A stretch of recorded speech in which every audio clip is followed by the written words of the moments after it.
ఇప్పుడే జీ5 app download చేయండి. చూడండి మీ ఫేవరెట్ టీవీ షోస్ ఎప్పుడైనా ఎక్కడైనా.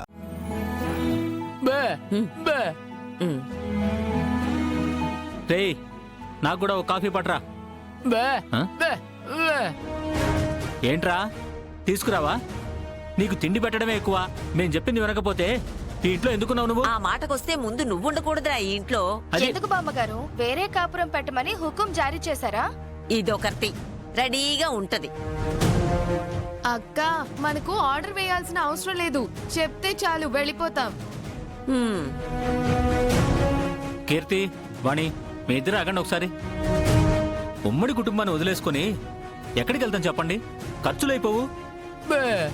బయటికి వెళ్లి బతకలేక సాకులు చెప్పేవాళ్ళు నా కొడుకు తినగా మిగిలింది తిని బతకండి.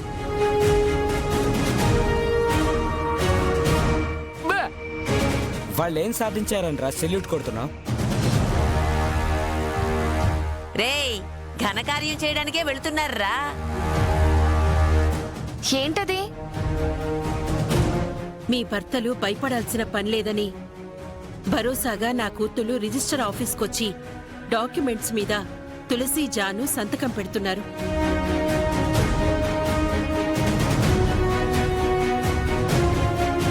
అమ్మా, మేము వెళ్ళొస్తాం. మంచిది నాయనా. ఆగండి.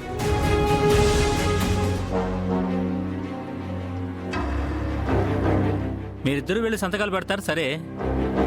రేపు మీ పెళ్లిళ్ళు అయిపోయి మీ అత్తారిళ్ళకి వెళ్ళిపోతే ఆ బాకీ డబ్బులు కట్టమని మమ్మల్ని ఎవరూ అడగరు కదా.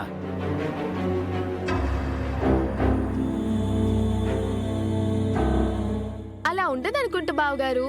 ఎలా ఉన్నా సరే మీరు మాత్రం నిశ్చింతగా ఉండొచ్చు అన్నయ్య. మేమెక్కడున్నా సరే నాన్న ఒకవేళ అప్పు తీర్చలేని పక్షంలో ఉంటే, ఒకవేళ ఆయనే లేకుండా పోతే? ఒరేయ్, లక్ష్మి,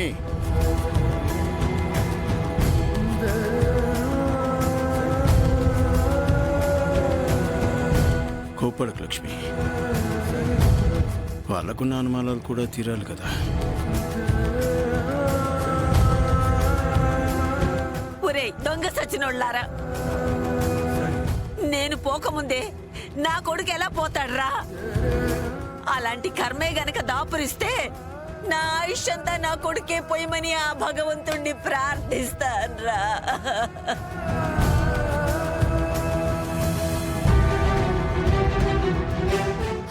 అయ్యో నానమ్మా, ఏంటి నువ్వు కూడా? మరి ఎలా మాట్లాడుతున్నారో నువ్వు వింటున్నావు కదే. అన్నంత మాత్రాన్న ఏమీ కాదు, ఇంకా మా నాన్న ఆయుష్ పెరుగుతూనే ఉంటుంది. అన్నది కూడా నా కొడుకే కదా. అయ్యో, ఇంకా వాళ్ళని కొడుకులని వెనకేసుకొస్తావేంట్రా? వాళ్ళు నీ వెనక అండగా లేర్రా, నీ మెడకు గుదిబండల్లా ఉన్నారా? బామ్మగారు, మీరు ఇలా మాట్లాడితే నాకు నచ్చదు. నేను నిన్ననలేదమ్మా, నువ్వు ఈ ఇంటి కోడలివి, నువ్వు ఈ ఇంటి దేవతవు తల్లి. ఆ వ్యంగ్యంగా అంటున్నారా నాకు తెలుసులే. లక్ష్మి, మనం ఫైనాన్షియల్ దగ్గరికి వెళ్ళాల్సిన టైం అయింది. పదండి. నానమ్మ బాధపడకు, నువ్వు కూర్చో, మేము వెళ్ళొస్తాం.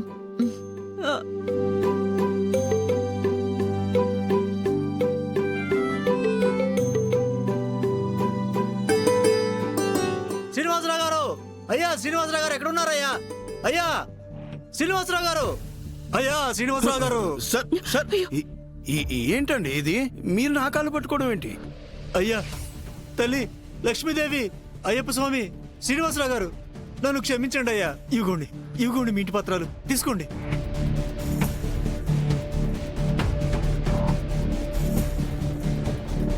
మీ పేపర్లు మీ దగ్గర ఉండాలయ్యా. తీసుకోండి అయ్యా, తీసుకోండి. అమ్మా తీసుకోండి అమ్మా. నేను అన్న మాటలకు మీ మనసు నొచ్చుకుని ఉంటే ఈ అన్నయ్యని పెద్ద మనసుతో క్షమించు తల్లి, మీ కాళ్ళు మొక్కుతానమ్మా. అయ్యో అయ్యా శ్రీనివాస్ గారు, మీ డబ్బులు కట్టేశారు, మీకు నాకు ఏ బాకీ లేదు. నేను మళ్ళీ మీ ఇంటి దరిదాపుల్లో కూడా రాను. అతిగా వాగేసుంటాను. లెంపలేసుకుంటున్నానయ్యా, లెంపలేసుకుంటున్నాను. గుంజీలు కూడా తీస్తాను అయ్యా. ఏంటండి మీరు మాట్లాడేది? నన్ను అండి అనకండి, ఒరే అని పిలవండి. 4 దెబ్బలు కొట్టండి, లేదా 4 తన్నులు తండండి, బయటికి వెళ్ళి పడతాను. కానీ నన్ను క్షమించానని ఒక్క మాట చెప్పండి. అసలు నేను తీసుకున్న అప్పే తీర్చలేదు కదండి. కట్టేశారు శ్రీనివాసరావు గారు.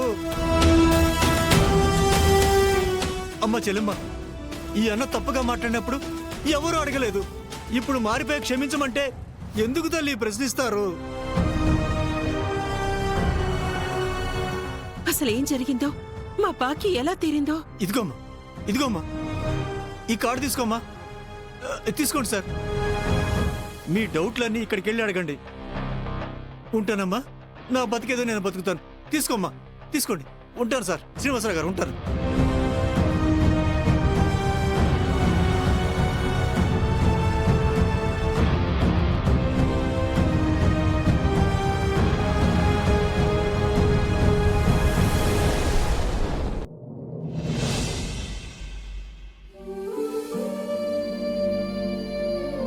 విశ్వ, న్యూ ఇయర్ వస్తే చాలు జాన్ ఫస్ట్ అన్నమాట జాన్కి ఫస్ట్ నువ్వే చెప్పేవాడే కదరా. తన బర్త్డే రోజు మైక్రో సెకండ్ కూడా డిలే కాకుండా విష్ చేసేవాడివి. అన్నిట్లో ముందుండే నువ్వు జానుకి ప్రపోజ్ చేసే విషయంలో ఎందుకు లాస్ట్నో? అలా అంటారేంట్రా? జాను అంటే నాకెంత ప్రాణమో మీకు తెలుసు కదా. తనకి నా ప్రేమని ప్రపోజ్ చేయాలనుకున్న ప్రతిసారి తనకి ఏమంటుందో, ఎలా రియాక్ట్ అవుతుందో అన్న టెన్షన్ నన్ను ఆపేసింది. తను ఒకవేళ నో అంటే నేను తట్టుకోలేనురా. ఒకవేళ అదే జరిగితే ఫ్రెండ్గా తన్ని దగ్గరుండి చూసే అవకాశాన్ని కూడా మిస్ అయిపోతానేమోనని ఇన్నాళ్ళు భయంతో ఆగిపోయాను. కానీ ఇంతలో జైగాడ్ వచ్చి ఏకంగా పెళ్లే చేసుకుందామని ప్రపోజ్ చేశాడు కదరా. అదే నాకు అర్థం కావట్లేదురా. జానును ఎవరైనా కామెంట్ చేసినా క్లాస్ పీకేది. అలాంటిది అలా డైరెక్ట్గా ఇంట్లో వాళ్ళతోనే సంబంధం మాట్లాడాడంటే ఆ జయనందన్ గారిని ఏమనలేదే అని ఆలోచిస్తున్నాను. రేయ్, వాణ్ణి గారు గీరు అంటావేంట్రా? అందరూ నీ అంత మంచోళ్ళు కాదురా. అసలు ఆ జయనందన్ గడు మన విశ్వలాగా మంచోడై ఉంటాడా? ఎవరికి తెలుసు? మనకు తెలియాలిరా. వాడి క్యారెక్టర్లో తేడాలుంటే వాడి గురించి శ్రీనివాస్ అంకుల్కి చెప్పేస్తే జానుతో వాడికి పెళ్ళెలా అవుతుందిరా? అంత డీసెంట్గా ఉంటాడు కదరా.